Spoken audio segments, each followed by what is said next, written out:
నువ్వు మారడానికి, అలాగే నిన్ను మార్చడానికి ఏ భగవంతుడు రానవసరం లేదు.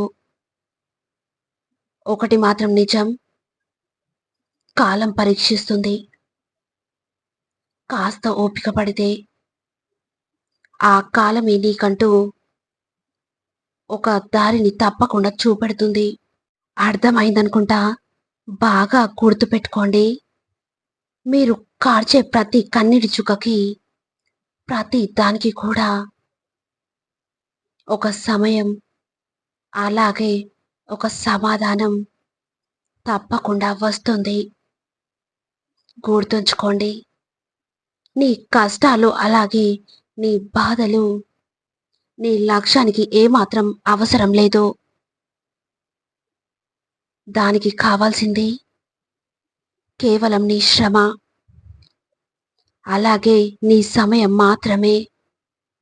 ఒక విత్తనం దాని ముందు ఉన్న అవరోధాలను దాటి ఎలాగైతే ఒక పెద్ద మహావృక్షంలా ఎదుగుతుందో, సరిగ్గా అలాగే నీ ముందున్న సమస్యల్ని దాటుకుంటూ ఎదురయ్యే ఓటములన్నీ పక్కన పెడుతూ నీ ప్రయత్నాన్ని కొనసాగించు.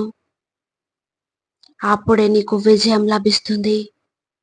గుర్తుపెట్టుకోండి. ఇప్పుడు మీరు చెమట చిందించేలా కష్టపడకపోతే మాత్రం వయస్సు, బాధ్యతలు పెరిగే కొద్దీ ఆ చెమట స్థానంలో రక్తాన్ని చిందిల్చాల్సిన పరిస్థితి తప్పకుండా వస్తుంది. అర్థమైందనుకుంటా. కాదంటారా? ఇప్పటికి మించిపోయింది ఏమీ లేదు. నీ ఆశయం గొప్పదైతే మరో అవకాశం తప్పకుండా ఉంటుంది. ఇక అలుపెరగని పయనాన్ని ఇప్పుడే మొదలుపెట్టు. నీ జీవితాన్ని ఒక నది ప్రవాహంలా వెళ్ళనివ్వు. ఒక నది మలుపు ఎలాగో నీ జీవితానికి కూడా గెలుపు అలాగే వస్తుంది. నువ్వు కోరుకున్న గమ్యాన్ని చేరుకోవాలి అంటే ముందు కోల్పోయిన దాని గురించి ఆలోచించడం మానేయాలి. అర్థమైందనుకుంటా. రాత రాసి ఉండాలి, అలాగే గీత గీసి ఉండాలి అంటే ఈ రోజుల్లో కుదరదు. కష్టపడితేనే ఏదైనా. గుర్తుంచుకోండి. గతం అనేది ఆలోచనలో ఉంటుంది. ఒక భవిష్యత్తు అనేది చేతుల్లో ఉంటుంది. ఆలోచనలు విడిచి గమ్యం వైపుకు ప్రయాణాన్ని సాగిస్తేనే విజయం నీది అవుతుంది. నీ విజయం నీది. ఎవరు నీతో వచ్చినా రాకపోయినా నీ పయనాన్ని నువ్వు చేసుకుంటూ వెళ్ళు. నీకు నువ్వు మాత్రమే తోడని గుర్తుపెట్టుకో. ఈ లోకంలో ఉన్న చీకటి అంతా ఒక్కటైనా ఒక్క దీపం వెలుగును ఎలాగైతే ఆపలేదో, అలాగే నీ లక్ష్యానికి నీ సాధన ఇంకా పట్టుదల తోడైతే నీ విజయాన్ని కూడా ఎవ్వరూ ఆపలేరు. గుర్తుంచుకోండి. ఈ రోజు నీకు పరిస్థితులు ఎంతో కఠినంగా ఉండొచ్చు. కానీ నీ జీవితం అయితే ఇలానే ఉండదు. ఖచ్చితంగా మారుతుంది.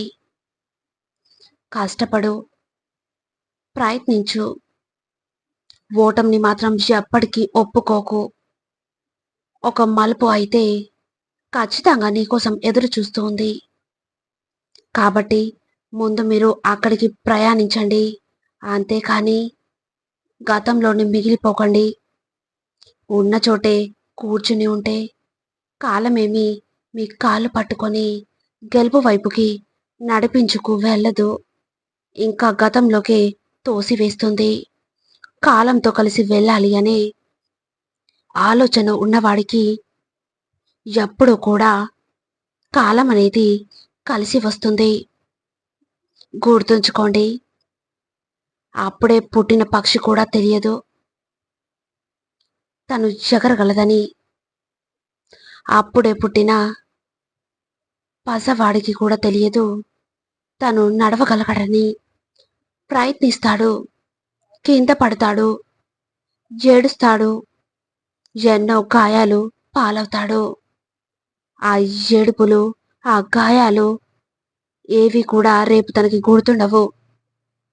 నొప్పే లేనట్టు మళ్ళీ లేవడానికి చూస్తాడు, నడవడానికి ప్రయత్నిస్తాడు, చివరికి లేస్తాడు, నడుస్తాడు, పరిగెత్తుతాడు కూడా. అవునా? నీ ప్రయత్నాన్ని కూడా ఒక పసివాడిలాగే ప్రారంభించు. ఎన్ని గాయాలు పాలైనా చలించని పసివాడిలా లేచి నిలబడు. అందుకే పసిపిల్లల్ని భగవంతుడితో పోలుస్తూ ఉంటారు. వారి నవ్వు, వారి మాట, వారి ప్రయత్నం, వారి గెలుపు అన్నీ స్వచ్ఛమైనవే, పవిత్రమైనవే కాదంటారా? వారికి ఏమీ అర్థం కాదు, వారికేమీ తెలియదు అనడం మానేయండి.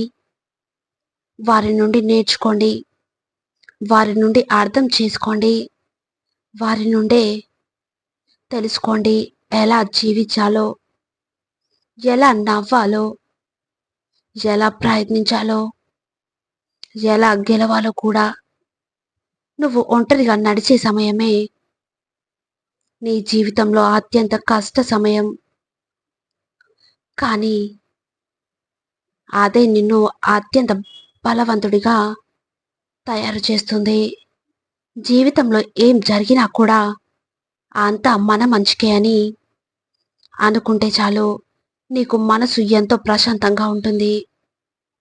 గుర్తుంచుకోండి, ఆలోచనతో గెలుపు రాదు. ఆలోచనతో పాటు ఆచరణ కూడా ఉండాలి. అప్పుడే నీ గమ్యాన్ని నువ్వు చేరుకోగలవు. గెలుపు అనేది ఎప్పుడు కూడా నీ యొక్క మరో ప్రయత్నం కోసం ఎదురు చూస్తూ ఉంటుంది. ఆలోచిస్తూ ఉండిపోకు, గట్టిగా ప్రయత్నించి ఓడిపో. ఒక మంచి అనుభవమైన వస్తుంది, దెబ్బతిన్న పర్వాలేదు. అనుభవంతో పాటు ఆత్మ నిగ్రహం కూడా వస్తుంది. అర్థమైందనుకుంటా. నొప్పితో పోరాడితేనే ఒక స్త్రీ అమ్మగా అవతరిస్తుంది. ఇక ఆ నొప్పి కంటే ఎంతో చిన్నవైన అవరోధాలను దాటించగలిగితే గెలుపనే మాధుర్యం నీ జీవితాన్ని తీపి చేస్తుంది. అర్థమైందనుకుంటా. ఇక అందరూ నాతో పాటు ప్రేమగా ధ్యానించండి.